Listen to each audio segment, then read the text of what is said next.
Welcome to ILTA TV. I'm Michael, here with Peter and Rich from ActiveNav. How are y'all? Oh, good. How are you? Doing great. We're so excited to have you guys here. Let's dive right in. Can you give us sort of an overview of ActiveNav and what it is that you do? Yeah, sure. I'll kick off, Rich. So ActiveNav are experts in the unstructured data space.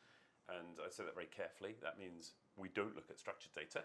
We are about unstructured, and we think that's the biggest problem most firms, whether they be legal or in the broader market, are currently facing in this space. We founded in 2008 on some prior research from one of the UK universities. So we've been at this for a long time. It's only the last 2-3 years that we've really doubled down into the legal tech space and specifically into law firms and corporate legal. Excellent. I want to dig in on zero dark data. It's something that you guys have mentioned before, but I don't know much about it. So could you fill me in? Yeah. I mean, zero dark data is an end state, and it's like many of these missions. Like you've set off on a mission, you're going to get there, but it's a noble cause. And so we think about zero dark data as a place where any organization needs to be if they want to be responsible stewards of their data. Peter mentioned unstructured data. You know, I heard one of the firms yesterday say we need to stop lying to our clients about their data. You know, most law firms are in a tougher place than they want to admit with their data.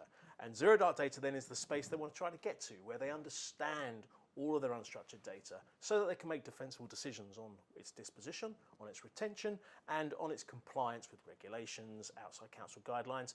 Most importantly these days, it's readiness and fitness, it's health, if you like, for AI workflows and all the things that are going to make law firms awesome. I like the term health with that. That's really, really interesting. An easy way to digest it. Yeah. ActiveNav Cloud, our current offering for legal, has been through a few iterations, and we're thinking about reinvigorating the whole idea of Fitbit for your data. You know, that kind of how healthy is your data, and if you think about the push for making sure your data is ready and ethical, in a good state for AI. I mean, this feels like a pretty good metaphor to me. Yeah, absolutely. If I may, Rich, the other thing about zero dark data, it was, as you said, it's our North Star, and we want it to be our customers' North Star, and it's very high. It's unlikely anybody will ever get there. We recognise that. But if you don't start, you've got no chance of getting to your destination. The thing about dark data is it's not all bad. It sounds immediately that it's going to be nefarious and pretty insidious and horrible, and a lot of it is. But there's a lot of good data in there as well that you can leverage to create additional value and good assets in a business. If you look at most of the problems that the legal space face right now with regards data, it's not knowing what they've got, growing exponentially, it's out of control, it's effectively the Wild West of their organization, and everything that results additional costs, the expense of just a simple migration project, the cost of the new storage in the cloud environment, for example, the risk of breach, whether it's pre or post-breach, obviously, but the risk of finding that sensitive information, and then non-compliance regulation all the way through to good content for AI so you can really leverage the new technologies out there. And so that's why for us it's a really high-end vision, because if you could sort your data out, then 80% or more of the other data issues you have and costs would probably disappear. But it's a big challenge, and that's why that's all we do.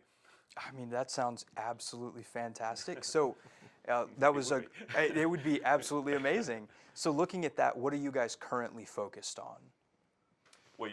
Well, we break it down into use cases, don't we? Yeah. Because obviously customers tend not to work in that heady Sure. space, nor do we, nobody does. It's too much, and so you have to break it down. And so ultimately you break it down into what are the challenges that customer is facing today, and then there's a range of different use cases that would typically get them off the blocks.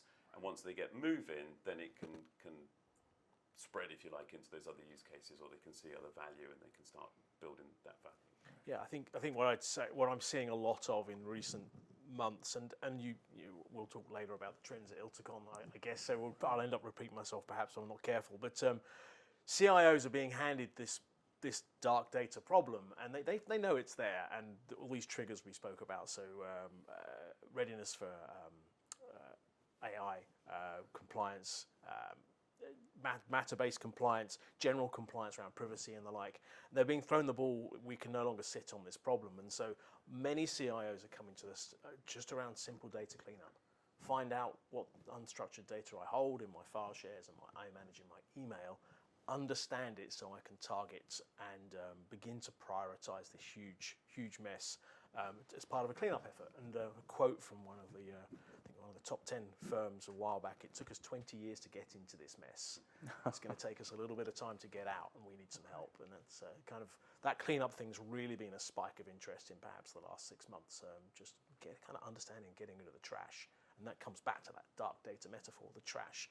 Think about your garage. I don't know when you last cleaned up your garage. I don't even want to talk about it right now. What's even in there, right? And Sure. there's all sorts of horrors. No, absolutely. I mean, that's great. And I know that when you have a mess that's taken a long time to build up, cleaning it out can be a huge pain point. We see you guys solving that problem. So I want to touch on, why do customers engage ActiveNav specifically? Well, I think what's interesting is we've got a lot of history on this, and back to the point I made just now, you kind of need a couple of things. You need us and our partner network to provide expertise and sort of experience in kind of, where do I even start? And then we're a vendor, a software vendor, and so we provide software that uniquely scales to our customers' data environment and allows customers to see the whole picture. And that's what sets us aside from a range of other products that are in the market today and incumbent in many firms. And what's interesting is that firms get to discuss with us, they realize that we're adding value to that stack around visualization, discovery, and the workflows required to help you to address that problem defensively. I think if I can add to that, Rich, as well, sometimes we don't recognize it ourselves, but we've been doing this for a long time. And beyond our gravestones, that successfully cleaned petabytes of data. But it's hard work. Right. And it's not just about the technology, as Rich says. It's very much about its people, process, and technology.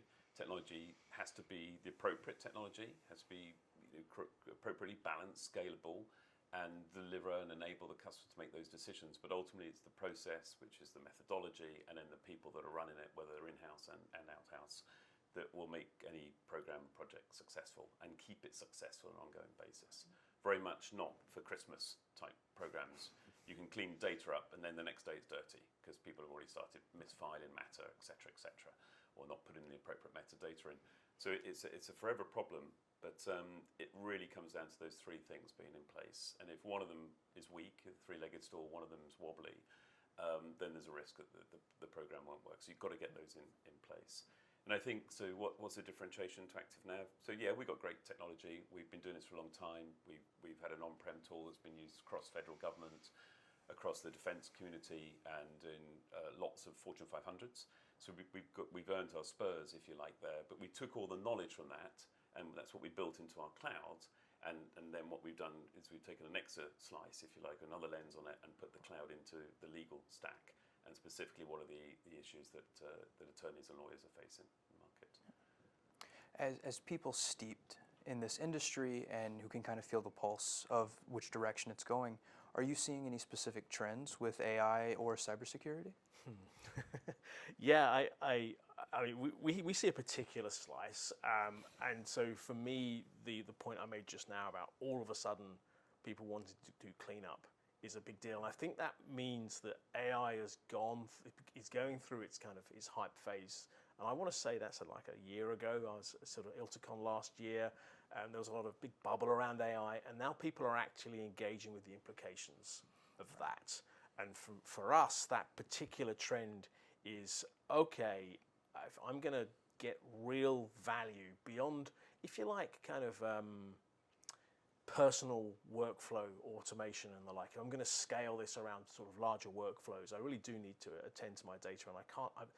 The ask from the AI adoption thing is a bigger deal than perhaps we at first appreciated, and that to me would be the big trend that I personally have seen. Migration to the cloud, big pickup in wanting to adopt solutions for migrating the DMSs to the cloud. And again, that's another trigger that makes people go, well, yeah, what is it we're actually migrating to the cloud? And firms, I think, fall into two broad camps here. The firms that take the time to clean up beforehand or the firms that make the error of migrating to the cloud and then suddenly realizing the cleanup's much harder once you get it to the cloud as well. And so those are the two trends I'd be calling out More immediately. costly. I think one I'd add, and sometimes could be careful, it could be wishful thinking as much as have I actually heard it and it's a trend, and that's the insurance companies waking up to the risk of data. And one of the things that few people know about ActiveNav is we actually had a lot of success in post-breach work, and that developed into us actually spinning off a DIFA, a digital forensic incident response business last year, and they're off now. They're flying, based just down the road in Virginia. But it taught us an awful lot about the market and how the whole process works, where law firms get engaged, and then where the insurance company or the insurance carrier is involved in that whole discussion. And we've actually heard it from some of our AmLaw customers that for the first time it feels that insurance companies are questioning them around their knowledge of the sensitivity of the data they're holding, and therefore it should be impacting their premiums. It's hard to get a steer if that's really happening. But there seems to be enough of a groundswell in different people telling us similar things that's beginning to move a wee bit, and it should, because I think it's only when people really have to pay the true cost of managing this information and the risk of holding that content, and it's paid through insurance and cyber premiums, etc., that I think a lot of firms will wake up, not just within the legal space. Looking forward, what do you see on the roadmap for ActiveNav in 2025? Yeah, so we came to ILTACON with our new insights interface, which is all focused around the experience for the cleanup use cases we described today, and so that to me now is a good foundation for any firm to engage in their cleanup challenges, as we've been discussing at length today. The really exciting thing for me is building on some early work we've done with some of the largest firms around matter identification. So many firms are facing issues with where's my matter in the wild. We all want to believe it's filed in the DMS, but we know that that's not true. We know that attorneys are coping with technology, they're coping with their schedule, they're stashing it wherever it makes sense for them. And that leads to big issues when you're onboarding attorneys or offboarding attorneys, when you're dealing with the basic retention problem. And so we're focusing hard on the identification of client matter across all the wild spaces, all that dark data in your file shares and the like, and importantly scaling that to the scale of a firm. So a firm doesn't deal in one matter, doesn't deal in 10, deals in millions of matters, and the identification and classification and resolution of that matter down to the client, down to the matter is the work we're doing, which is unique and special for the legal space.